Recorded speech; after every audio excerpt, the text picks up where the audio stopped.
This episode is brought to you by the Boneyard Huskies Club. The Boneyard Huskies Club empowers athletes while providing UConn fans with access to exclusive community, utility, and rewards.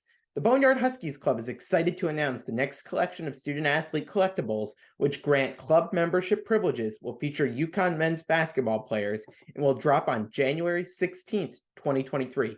For more information, go to boneyardhuskiesclub.com. That's Huskies with a Y-Z at the end. boneyardhuskiesclub.com. All right, joining me today, we've got Brendan Quinn from The Athletic. I think everyone's read his piece on Dan Hurley on the program by now, and if you haven't, make sure you check it out. So Brendan, welcome to the podcast. Yeah, man, thanks for having me. I appreciate it. Yeah, so I think really interesting piece. I think a lot of the fan base enjoyed it. I'm curious to start. Had you interacted much with Dan Hurley before you got the idea to do this piece? No, not at all. I don't think we'd ever met. Don't think we'd ever spoken. This was a totally blind kind of experience. And it's funny, I'm from the Philadelphia area and grew up, knowing of the Hurleys, right? And St. Anthony's and all that. And Miracle of St. Anthony is like one of those books that I probably read maybe while in college at St. Joe's, and was kind of made me like look at sports writing a little bit differently and all that. So I like count that among my influence, like early influences in sports writing. So, the Hurley mystique and all that stuff was well aware of. I was behind the bench at the Spectrum for Leitner's shot.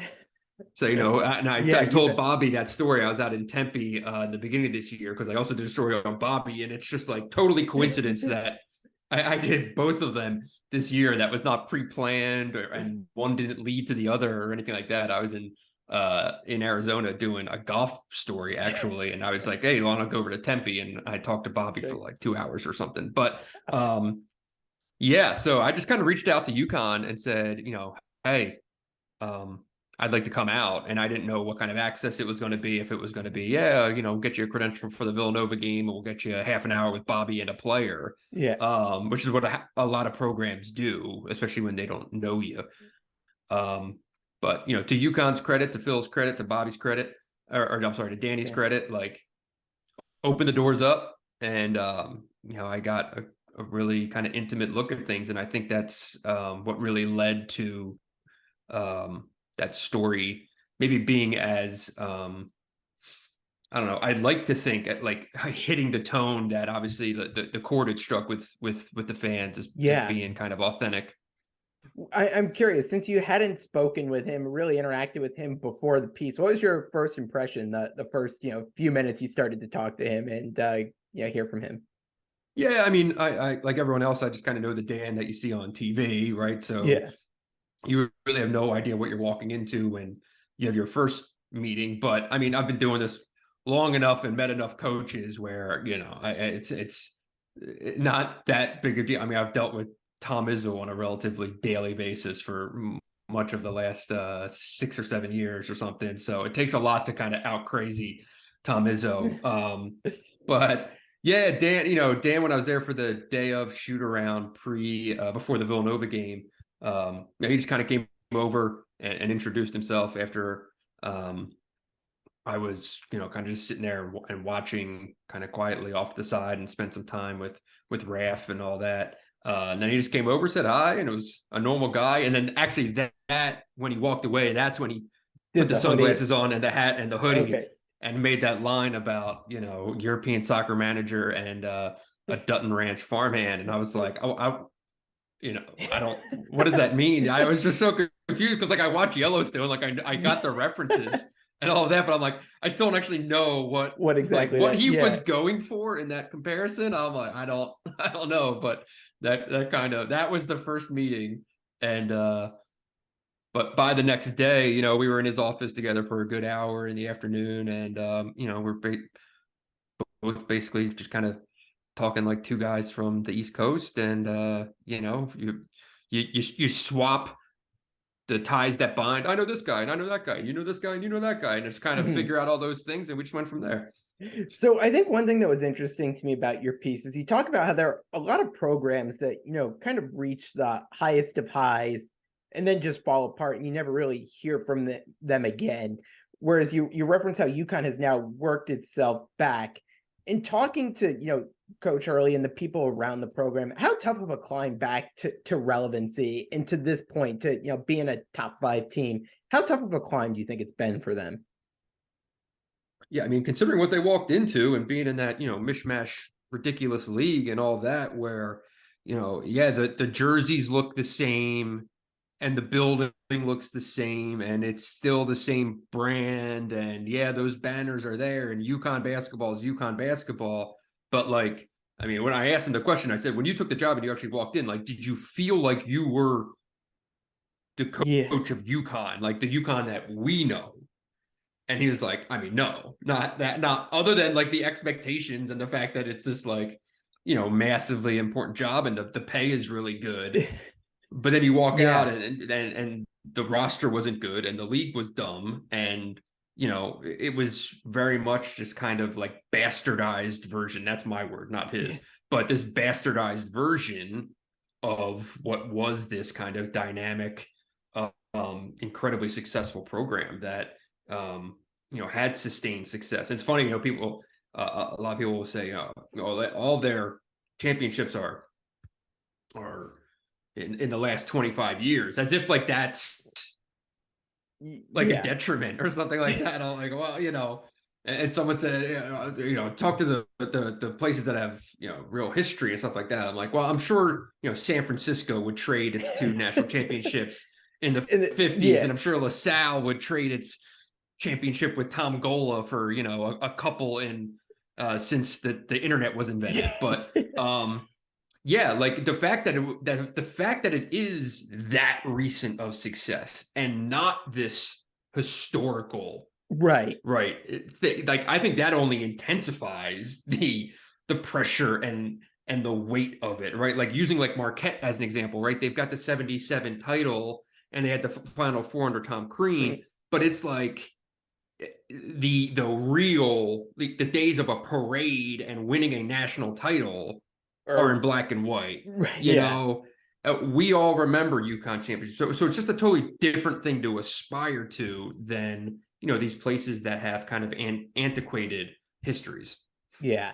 I think another part of your piece that I think caught everybody's attention, because I don't think anyone had really heard much about this before, was that players meeting at the end of last year. When you talk to the players about it, how did they seem to react to this? Because it seems like, Dan really tried to make this like a player-led program at that point, being like, I'll do my part here, but like this is on you. You do this, you do that. And that's what I think it's going to take to be successful. Yeah, when I first heard of the meeting, my gut instinct was, oh, he held this meeting to keep these guys from jumping ship, whether they're going pro or taking a peek at the portal or doing whatever. And when I talk, like Andre said, like, no, not real. I mean, like maybe Adama would, take a peek at the pros or anything like that, but like, Jordan was coming back. I was pretty much planning on coming back. So like it really wasn't about, don't go anywhere. Yeah. Like, please stay, please stay. It was very much more so, I think, about like trying to give them ownership of the team and of the program and making it like, look, if there's no conduit from the coach, it really rarely works. Yeah. And, Dan knows that. And there needs to be those avenues where, he can coach the team and the players can be coached by him, but there needs to be that bridge. And whether it's, at the one practice I was at the day after the win over Villanova, it was a pretty light practice because they just played the night before. They had a pretty tight turnaround before going to Xavier that Saturday. And he wanted it to be an easy practice, but he also wanted it to be a high energy practice. And he pulled aside Andre before that practice and explained that to him. Like, this is what we're going for. We want it to be high energy. We want everyone really engaged, but we're also going to go easy. So like, we need to hit that we need to strike that chord balance, somehow. Yeah. And, him saying that to Andre wasn't him like telling him, hey, this is what we're doing. It's telling him like, it's on you to communicate that and get everyone on that wavelength and stuff like that. And that's, all those types of little things, they all have kind of a starting point that, from what they told me at least, like that went back to that day, and it being, not only that those guys were going to be the leaders of the team, but also him just outright telling them, look, each of you has a very specific skill set, and we're going to build everything we do around what you do, your three skill sets. Exactly. Yeah. When you get to sit around and practice or see around, shoot around, it kind of seems, just from the anecdote you just said, that Andre really is the leader of this team. Is that how you got it, from just being around the team, that, at the end of the day, this is kind of his team?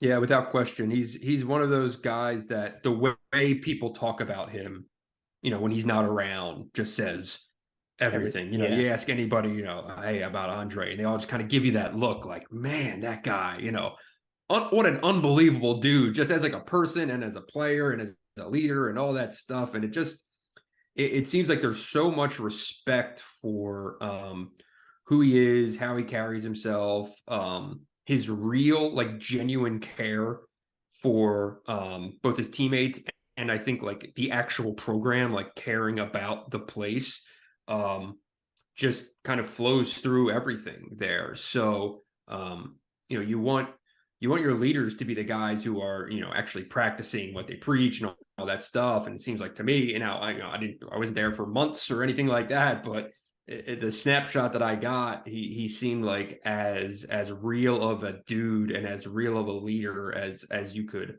hope for. In the piece, you talk about how, going into this season, Dan really thought that he was going to have to kind of retool the way he wanted to run the offense. It wasn't going to be as ball centric in those type of things. How hard do you think it was for him to, sit back and try to reinvent his game for this group of people, and his game plan as he'd want to, move it forward?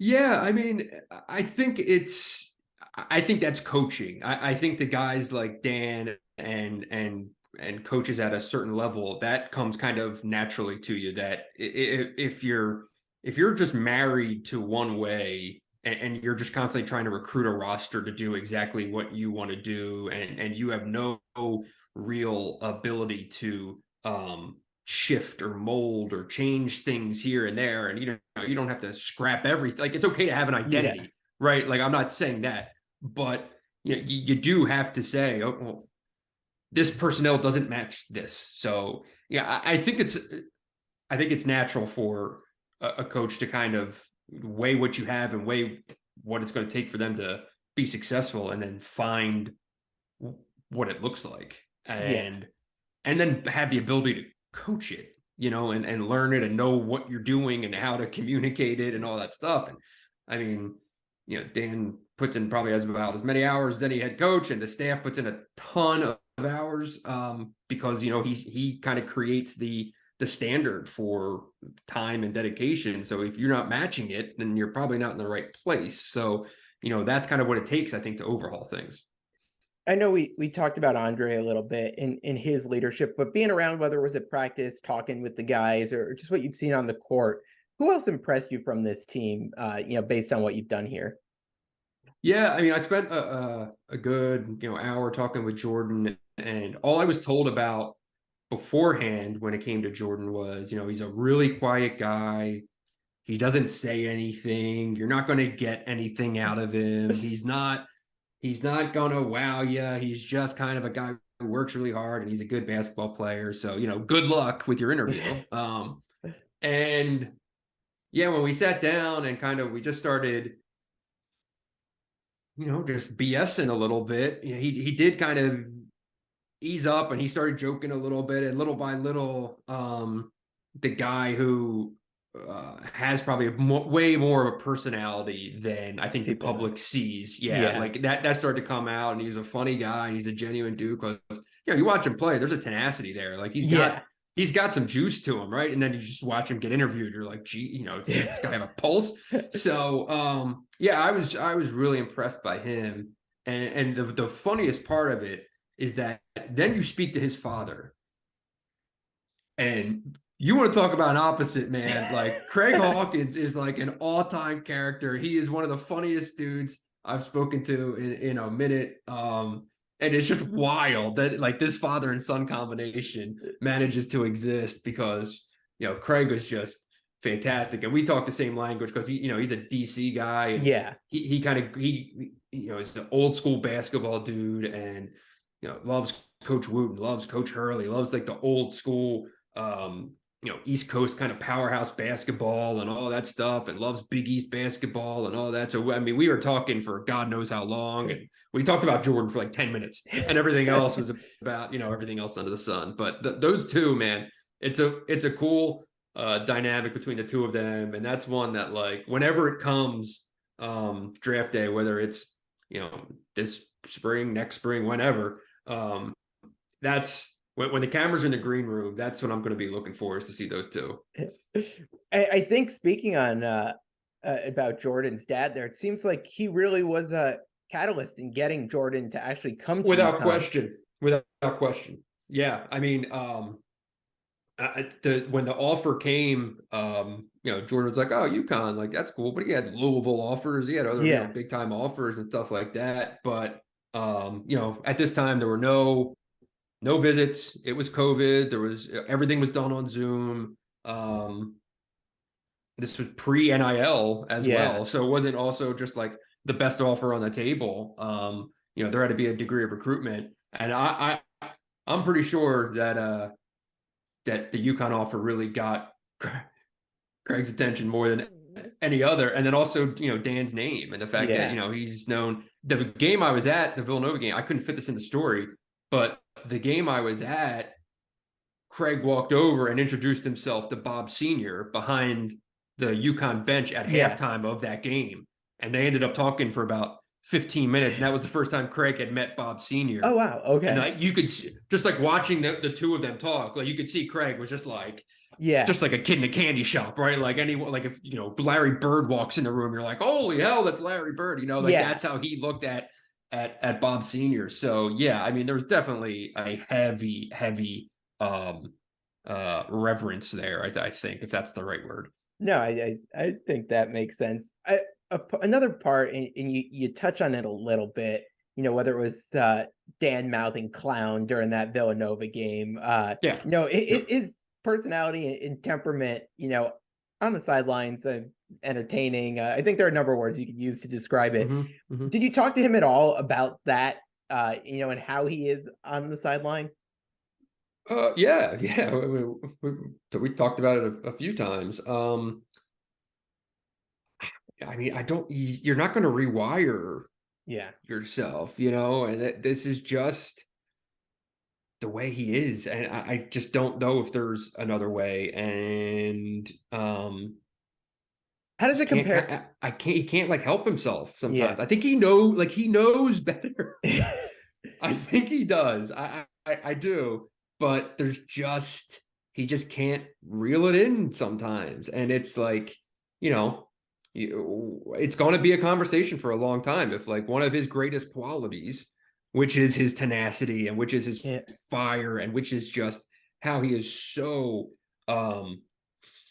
enthralled with just every aspect of the game, that you do lose yourself. And when he loses itself, that's how it can translate sometimes. So like, is his best quality also his biggest enemy? Well, we'll see, but he's not blind to it. You've been around Tom Izzo for a while. He's another guy who, is fiery on the sidelines as well. How do you compare those two in how they are? Do you see similarities there, or is it kind of a little bit of a difference? Yeah, the different. I would guess that Tom Izzo at 50 years old probably ran just as hot at Dan Hurley at 50 years old. And there probably are a lot of similarities. And I know Dan is an admirer of Izzo and talks to him, and I don't know about regularly, but they communicate, and he counts Izzo among his mentors and people that he really looks up to and respects. The difference is, Tom's now 65, something like that.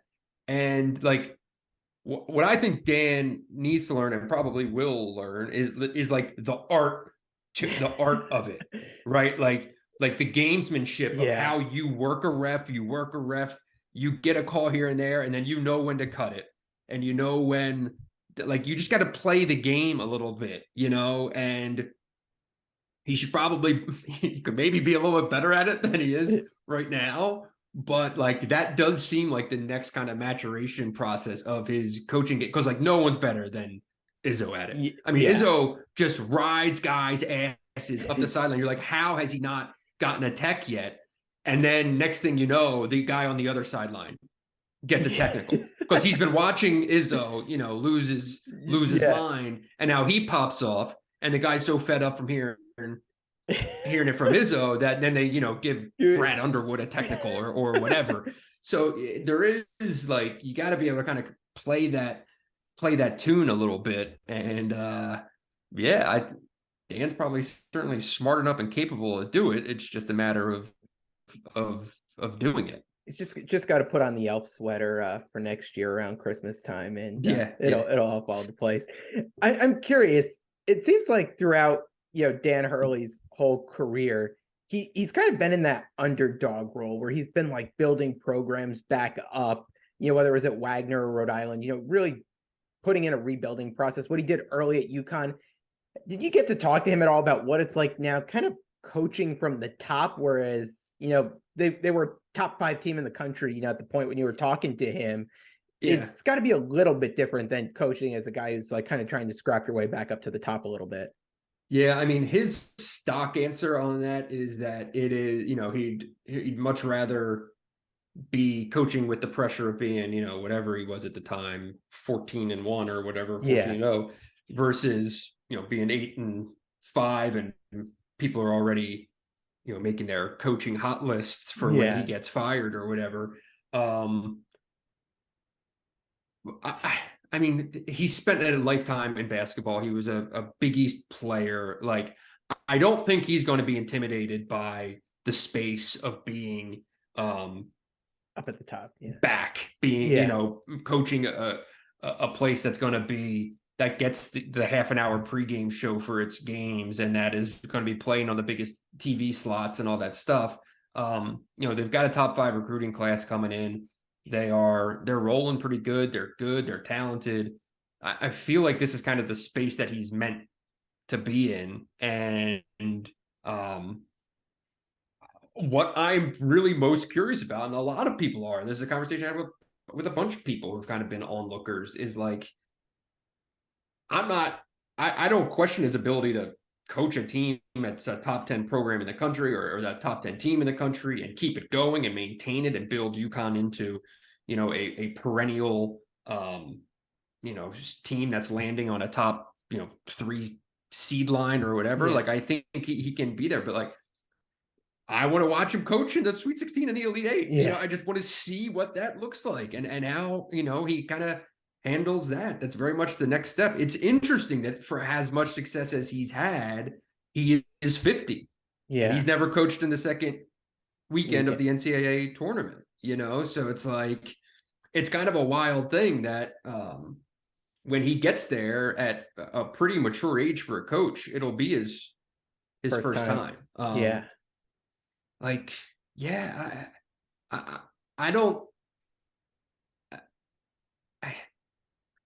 I think in the back of his mind, when he started his coaching career, I think he always knew that. He doesn't say this. This is 100% me. I think just knowing people, I think in the back of his mind somewhere, he knew with his genes, his stock, his name, his coaching ability, all that, in the back of his mind, he would probably never say this, but I bet that he always thought that he was going to go get a big time job and go be a big time college basketball coach. Because the thing you have to remind yourself is how long that family spent trying to get Bob Sr. to try.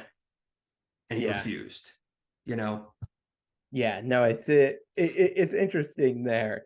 I'll wrap with this one. As a national writer, I know you spent a lot of time covering Big Ten. You grew up in the Philly area, so you're familiar with the Big East. How do you view the Big East now as it stands from a national perspective? Yeah. I mean, I think it's just like basically a tier just for basketball. Yeah. In the kind of here and now, and probably over the last couple of years, and probably for the next couple years. To me, it's basically the Big Ten to Big 12 line. Yep. Okay, and then ACC, Big East, and then kind of so on and so forth. For me, like those are the tiers. I think the Big East is as well positioned for basketball. It has to do with the quality of coaches in the league, the health of the programs, the fact that these are basketball-centric places that care and are going to invest the time and money that other places are investing in football. Well, amounts of football. They're well positioned to kind of stay at the forefront, even as football kind of swallows everything. Nova scares me a little bit right now. Like what is going to happen here? I don't know, because kind of to one of your earlier questions about when places have it and then lose it. It can just happen so fast. And when you look at the drop off from Jay to this year, and then you look at the roster construction that's there right now, and then the recruiting that's coming in, that's not exactly jumping off the page. You're kind of like, oh my goodness, like this could be really fast, and that's not me saying that as a St. Joe's grad. I swear I appreciate Villanova as much as anyone, and I covered it as a beat writer. I've known Jay for a very long time. Covered their tournament run last year for them, or for the Athletic, I should say, and I have the highest respect for what he did there. But it's kind of just wild when you look at the construct of the Big East right now, and you're like, if you're buying stock, like Nova's kind of low, and those other places are really high. Like Xavier with Sean Miller could be a rocket ship. Yeah, through the roof. UConn with Dan Hurley could be a rocket ship. Shaka, what Cooley's doing at Providence. I mean, Shaka, I'm just so impressed by what's happening there. It's a great league, and you're seeing it with UConn right now. Like, they're in like a stretch that I've seen really good Big Ten teams go through, where just like, look, I know people would scoff at ever blaming the construct of a schedule and how these things actually do have an effect on how wins and losses occur. I know it's a crazy notion, but like, you play 3 of the top 4 teams in the league on the road in a 2 weeks, man. You hope to steal one of them, and you risk losing all 3, and that's what you just saw happen. You look at how the schedule plays out. I mean, they can easily win 6 or 7 in a row now, the way it breaks out, and then they're 10-3, and it's like everyone kind of freaked out for nothing, when it's just kind of how the schedule is built there. Correct. But no, Brendan, I really appreciate the time. Love the piece. If people haven't read it yet, go check it out at The Athletic, and make sure to follow for more college basketball stuff from you throughout the year. So thanks so much, Brendan. Appreciate it. Yeah, Jared, I appreciate you having this great conversation. Absolutely. Anytime.